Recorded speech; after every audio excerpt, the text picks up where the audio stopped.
What's up, hockey fans? Welcome to the Wraparound brought to you by the Hockey News. I am your host, Emma Lingan. I am joined today by Michael Augello and Adam Kierszenblat of the Hockey News. Got lots to chat about today around the NHL and a little bit of WHL as well. But before we do, want to remind you that for over 75 years, the Hockey News has been the ultimate hockey fix. Now get 12 issues delivered straight to you, packed with stories, stats, and a bonus gift issue to kick things off. Head over to thn.com and get in on the action. All right, starting off in Adam's neck of the woods, we've got a trade to announce. Kiefer Sherwood, of course, headed to the San Jose Sharks on Monday from the Vancouver Canucks in exchange for Cole Clayton and a second-round pick in each of the 2026 and 2027 drafts. So Sherwood, of course, was leading the Canucks in goals with 17. He had 6 assists over 44 games this year, had career highs in goals, points, assists for Vancouver last season. This was maybe a trade that I think we could all see coming. We all knew he was getting traded, but as far as the destination, Adam, I'll head to you first with this one. What do you think of the trade for both sides, and what do you think of San Jose as a fit for Sherwood? Well, I memean, just from the Vancouver side, this is rebuild talk 101. Like, you trade your pending unrestricted free agents for picks, and I like the defenseman coming back. He's headed to Abbotsford. That's more of a you needed contract in, contract out. So it really is just it's 2 picks, and Abbotsford's been injured, has major injury issues like Vancouver, so that should help their blue line. But I mean, Sherwood was loved in Vancouver, not just from the fans, but from the players. Like, we talked to a couple players last night after the game, and Max Sasson, he's one of those guys that Sherwood really helped. You know, they were in kind of a similar situation where Sherwood was a late bloomer, Sasson was a late bloomer as well. And Braden Cooch during training camp was just raving about how well Sherwood was towards him, like just both on the ice, off the ice, how Sherwood helped him. So that's like one of those, leaders that we talk about for a young team. And the San Jose Sharks just seem like a good fit, overall. They're a very young team. They have some, experienced players like Tyler Toffoli, but you have a guy in Kiefer Sherwood who was the hit king of the NHL last year.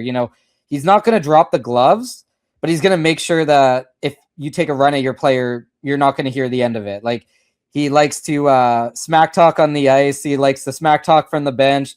He can score goals. He can throw those hits. He can be that leader in the locker room.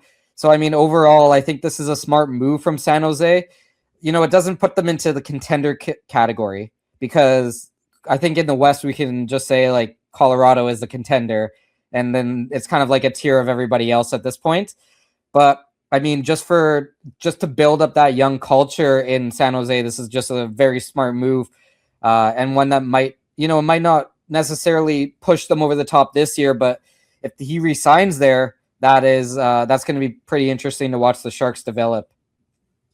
Yeah, Kiefer Sherwood definitely has that scoring touch, but as Terry Crisp liked to say when he was in Nashville, a fecal agitator on the ice for sure. So to your point there, Adam, Mike, what are your thoughts on the trade for both sides here, but particularly, what happens for Sherwood moving forward? Do you think he re-signs in San Jose?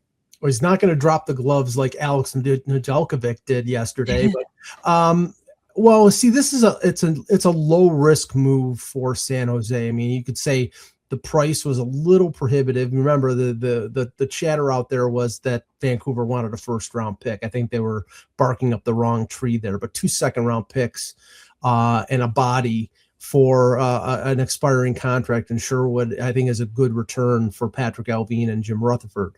But when you consider San Jose, I mean, right now they're in 3rd spot in the Pacific Division, but they're only 1 point ahead of the 2 wildcard teams. So if they fall out, and if they can't get Sherwood re-signed or signed to an extension, now they have the cap space. I mean, their cap is only over a little under $50 million next year. So they could potentially have, $45 to $50 million, depending on what the cap amount is. So they can afford to sign him and even overpay him.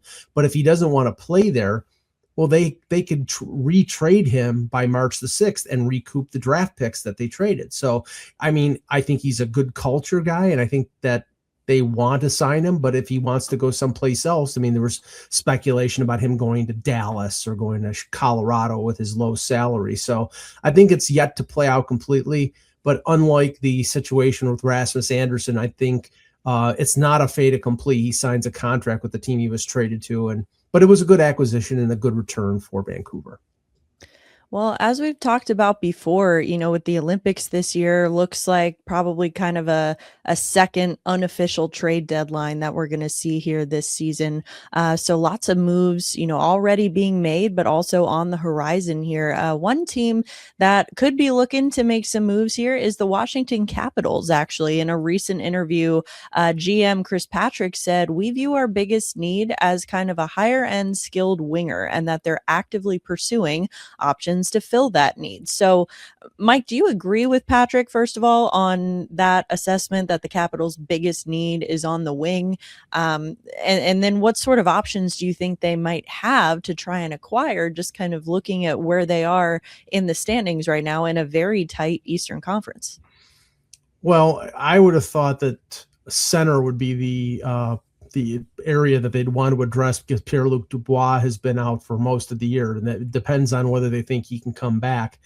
I mean, all I could think of when I saw that comment was, Chris Drury, are you interested in trading Artemi Panarin, and will he come to the nation's capital?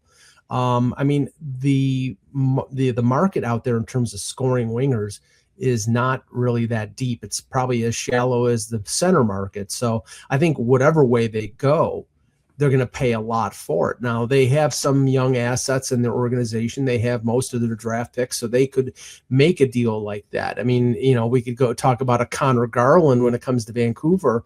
But I don't know if he's the highly skilled top six winger that Patrick is talking about. He's a good player, and there are other players of his ilk out there.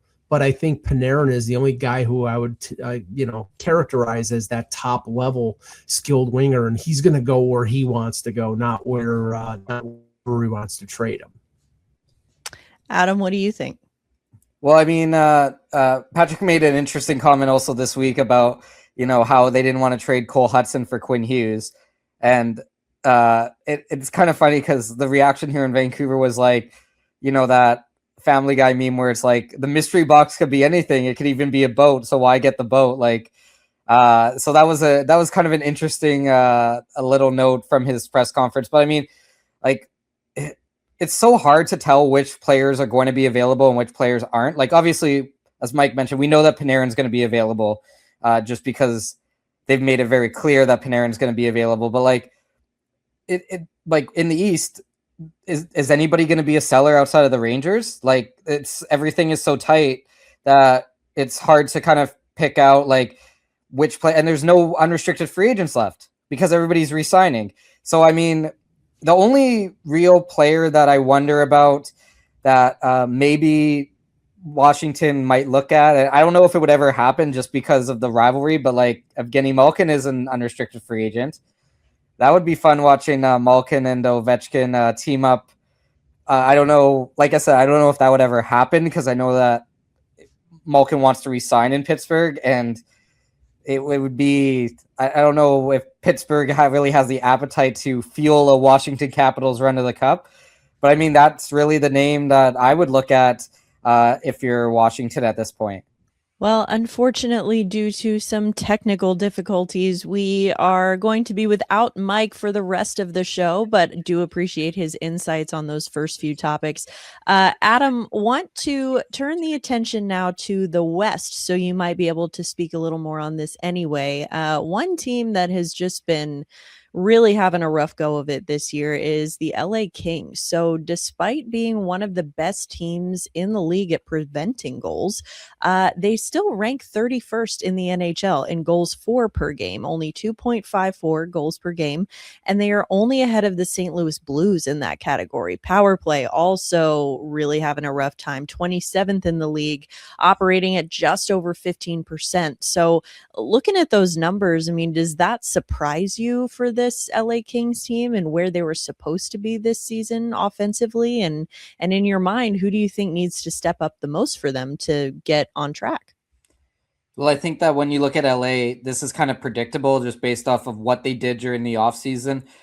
They've always been we're going to try to win every single game 1-0 and just kind of suffocate, the energy out of the opposition, and it's just not working anymore. Like players are faster, players are smarter, players are more talented, and I think that LA is at that stage where you realize you have to adjust. Like we already saw the Philip Deneau trade. Anze Kopitar isn't going to be there anymore. But yeah, I mean, like if you're looking at kind of who needs to step up, guys like Quinn Byfield, guys like Andrei Kuzmenko, like I think that they're at the point where they need to take that next step offensively, because based off of kind of how LA has built their team, those guys are going to be big parts of the future. Also interested to see kind of how they haven't had Drew Doughty. So for parts of the season, like what a second half Drew Doughty is going to look like.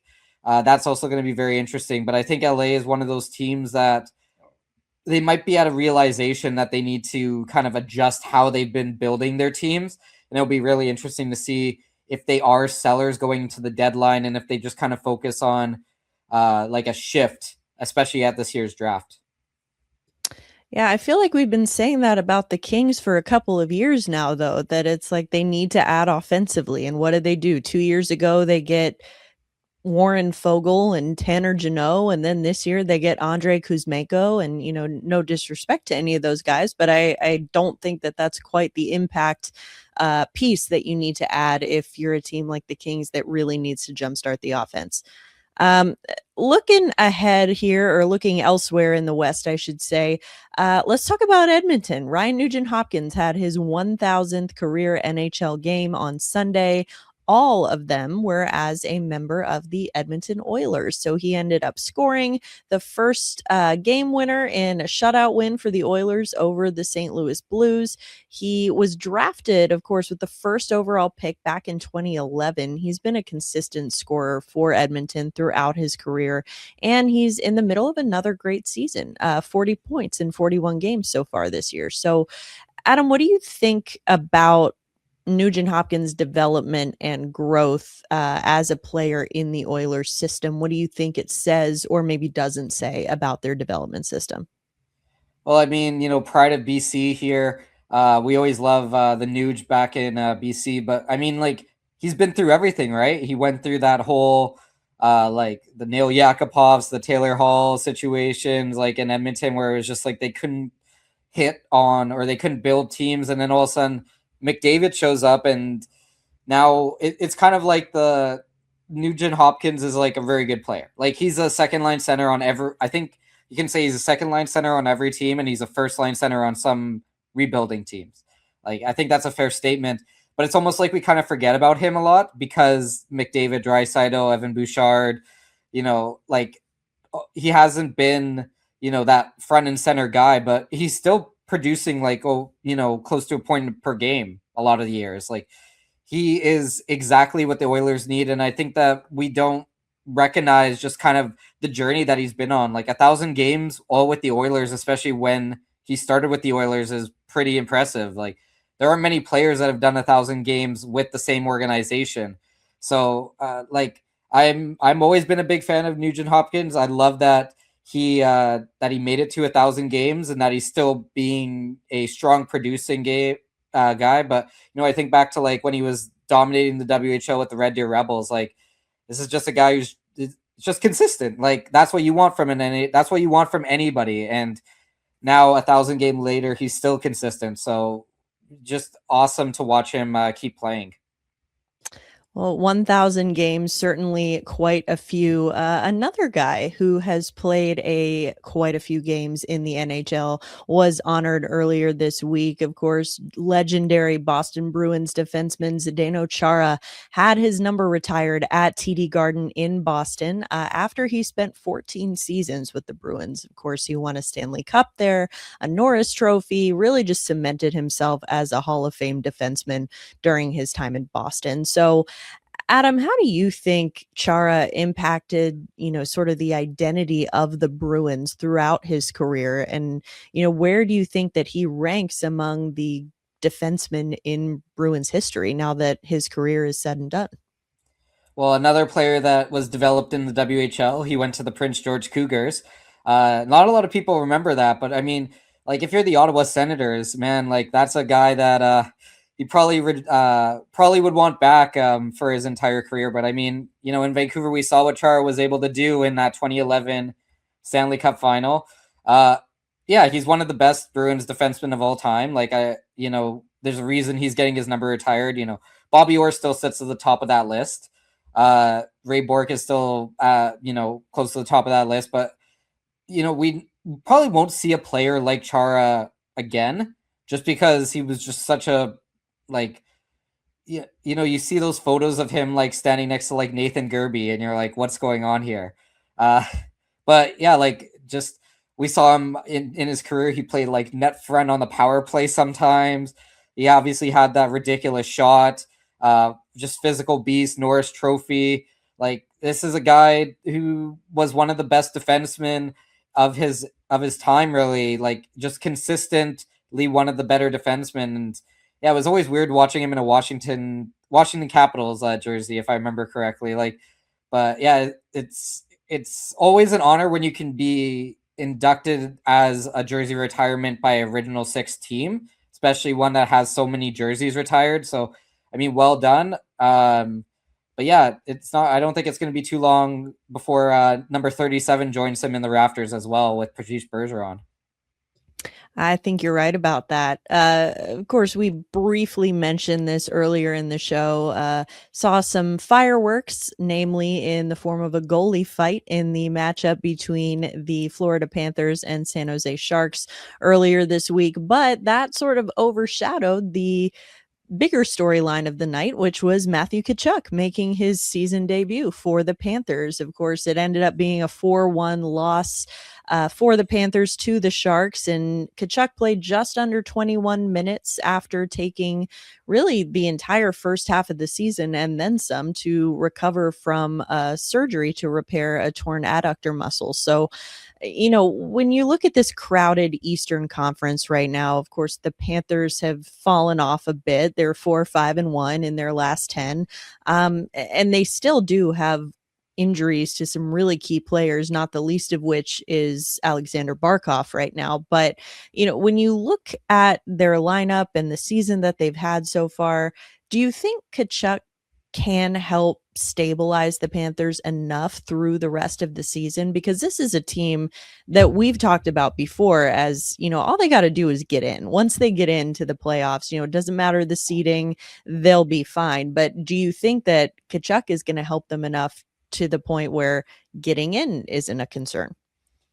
I think that, if you could pick between which player would be more impactful, you'd pick Barkov coming back over Tkachuk. But Tkachuk is still a very, strong player. Like there's a reason that he's on Team USA. And I do wonder if, if they kind of, not that they rushed him back, but if his return has to do with him getting some games before the Olympics in. Like if we didn't have this Olympic break, I wonder if he would have taken like a little bit more time just to make sure, when you're out for 40, 45 games, there's not really harm to taking a couple more just to make sure that you're 100%, especially if you're not, Kachuk's not a goalie, but if you're a goalie, that's another big case. But yeah, I mean, Panthers, we saw they can go to the cup final as a 1 seed, or they can go to the cup final as an 8 seed, right? Like they are built for success. They're built for the playoffs, and they still have that D-core that's fantastic. So Tkachuk has a good start coming back from injuries. We'll see what happens at the deadline. I still think that they need to boost their center depth, but also we don't know, is Barkov going to be, Barkov's out for the season, but is he going to show up in the playoffs? We don't, we've seen players play with, destroyed lungs, people who should be in full body cast play in the playoffs. So it will be interesting to see what happens there. But yeah, I mean, when Tkachuk is on his game, he makes that team basically a physical threat that not many other teams can match up against. Yeah, I would have to imagine that the Olympics, the upcoming Olympics, definitely played a role in him returning when he did, and being able to get some reps in. Of course, lots of injuries around the league right now. I think with the condensed schedule that is a result of the Olympics. So just an interesting dynamic to kind of keep an eye on around the league here. And I do think that even if maybe he's not quite as impactful as Barkov in terms of being a game changer, I do think that Kachuk's presence, maybe not against the San Jose Sharks, but in general, I think is going to be definitely a boost for the Panthers as they've been slipping here a little bit lately.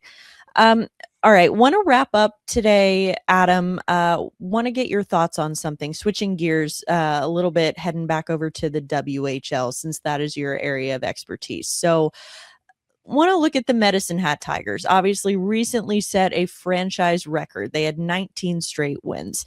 That was under head coach Willie Desjardins. So, he, of course, has been a coach in the NHL before, an assistant. Do you think that he deserves another shot at coaching in the NHL on an NHL bench? Maybe not as a head coach, but just looking at what he's done with Medicine Hat. He took them to the Memorial Cup final last year. He's coached Gavin McKenna. He was an AHL Calder Cup champion in 2014. He had head coaching experience, as I mentioned, in Vancouver and LA. I mean, what more do you think he would need to do to earn some consideration for another shot in the NHL?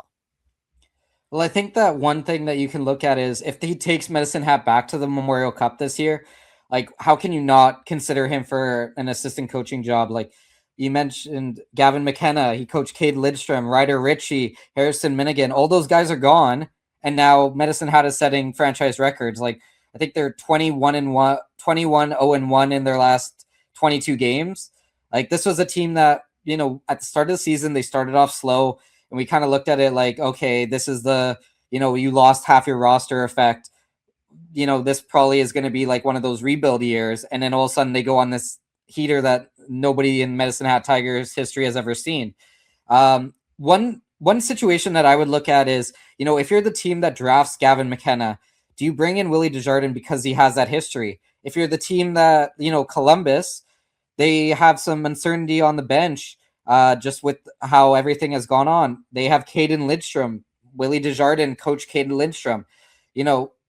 I really do wonder if you see these coaches that have had success at the WHL and if teams consider bringing them along when they've drafted those prospects, because you obviously have that built-in relationship with the younger prospects. You know what makes them tick basically. And Willie Desjardins, you don't have to give him the head coaching job, but you can give him an assistant job. He knows how to work with young players. If you're a young team, if you want to, for example, if you're San Jose, they don't have any coaching questions, but if you're the San Jose Sharks and your team is, a lot of guys who are 23 and under, wouldn't you want a guy who knows how to, tap into those younger players and get the best out of them? So I think that he deserves a chance as an assistant coach in the NHL. Question is, does he want to leave Medicine Hat because he is the GM and the coach there? And he's kind of the king of Medicine Hat at the moment, just based off everything he's done for that community. But I mean, if I'm an NHL team and I have a very young team, or I have Gavin McKenna coming, or even the Ruck brothers, if I draft both of the Ruck brothers, I definitely would consider, reaching out to Willie and asking him, hey, are you interested in maybe coming behind the bench here in, maybe not next year or in a couple years when these guys start to come in, because you know how to coach them basically.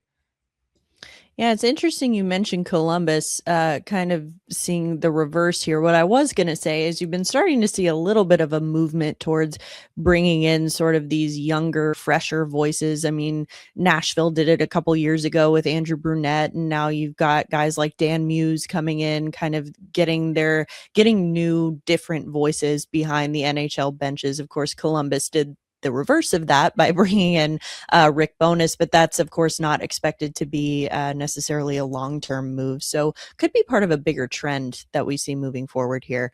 Of course, if you want to read more about any of the teams, topics, players, coaches that we've talked about today, of course, you can head over to the Hockey News to check out all of the latest. Hockey News has been the go-to for all things hockey since 1947. 12 issues packed with game and player insights, plus a free issue to start. It's a must-have for any fan. Head over to thn.com/free and grab your subscription today. That is going to do it for today's episode of the Wraparound. Thank you, of course, to everyone who tuned in, listened to us talking some hockey today. We do appreciate it. We'll be back with an all-new episode later this week. For Mike Augello and Adam Kierszenblat, I'm Emma Lingan. This is the Wraparound, and we will see you next time.